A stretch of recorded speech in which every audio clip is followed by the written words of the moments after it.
Magandang hapon, ngayon ay March 3, 2026 at narito ang update ukol sa maging lagay ng ating panahon. Umiiral muli ang northeast monsoon na amihan dito sa bahagi ng extreme northern Luzon.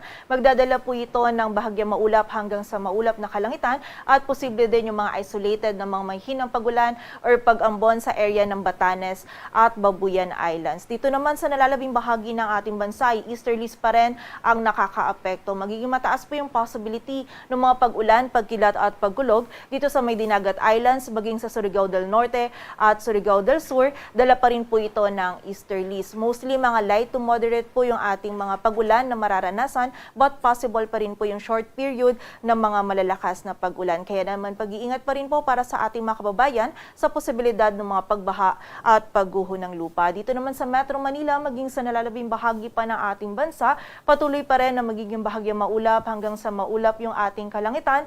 Possible lang po yung mga biglaang pag-ulan, pagkilat at pagkulog dala ng easterlies. Ngayon, wala po tayong minomonitor na bagyo or low pressure area na maaaring makaapekto dito sa ating bansa. At para naman sa maging lagay ng ating panahon, bukas araw ng Miyerkules, patuloy pa rin na possible yung mga light rains dito sa area ng Batanes at Babuyan Islands, dala pa rin po ito ng amihan. Dito naman sa Metro Manila, maging sa nalalabing bahagi ng Luzon, magiging bahagyang maulap hanggang sa maulap pa rin po yung ating kalangitan. Maganda pa rin po yung panahon na ating mararanasan. Ngunit dahil nga hindi na umaabot yung amihan sa malaking area ng Luzon, ay makakaranas na din po tayo ng mainit na panahon, lalong-lalo na sa tanghali, and possible din po yung mga biglaan at mga panandali ang pag-ulan, pagkilat at pagkulog dala ng easterlies. Dito po sa Metro Manila, ang agwat ng temperatura natin ay mula 25 to 31 degrees Celsius.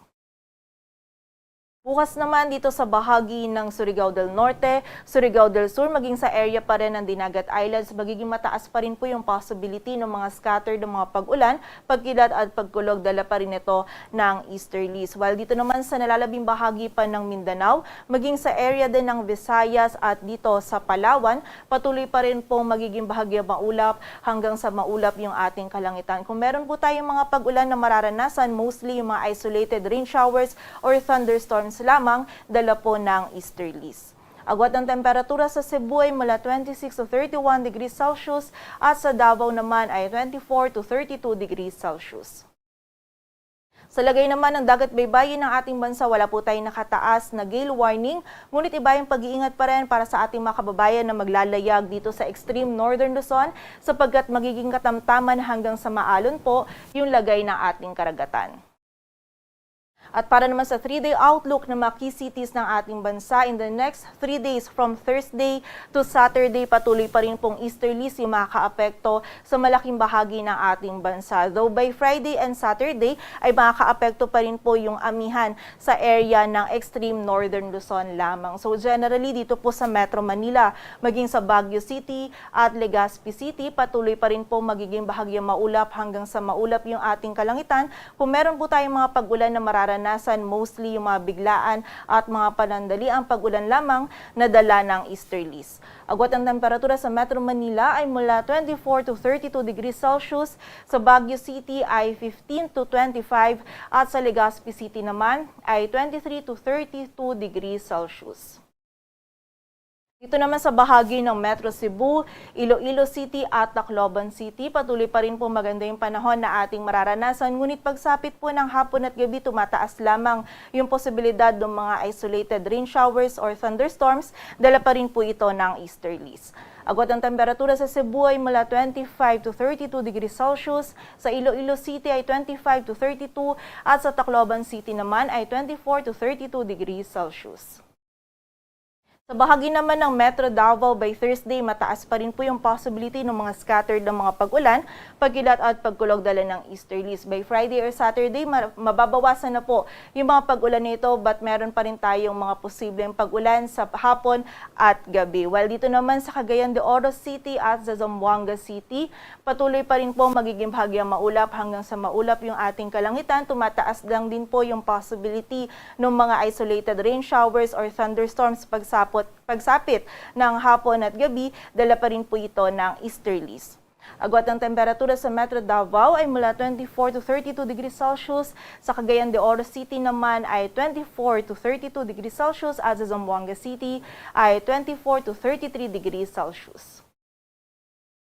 At para naman po sa karagdagang impormasyon, mamayang gabi masasaksihan po natin ang isang astronomical event at visible po ito sa buong bahagi ng Pilipinas. Ito po ang total lunar eclipse o yung tinatawag po natin na blood moon, kung saan napaperceive or nakikita po ng ating mga mata yung buwan na kulay pula. Magsisimula po ito mamayang 5:58 p.m. hanggang 10:25 p.m. Kung saan yung start po nito ay mula sa moonrise or yung pagsikat po ng ating buwan hanggang sa pagtatapos ng eclipse. Kung saan po yung start ng ating total eclipse ay mamayang 7:04 p.m.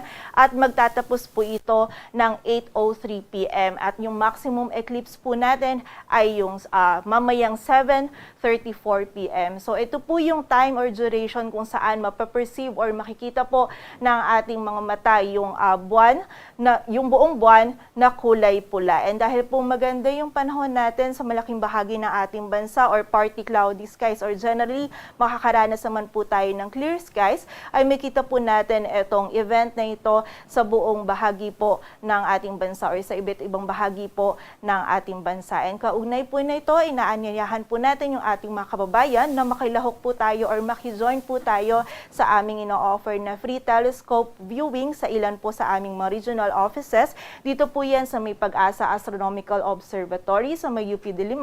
And also, meron din po tayong ina-offer na free telescope viewing dito sa may Pag-asa Northern Luzon Regional Office, sa Cebu Pag-asa Complex Station at sa Pag-asa Mindanao Planetarium.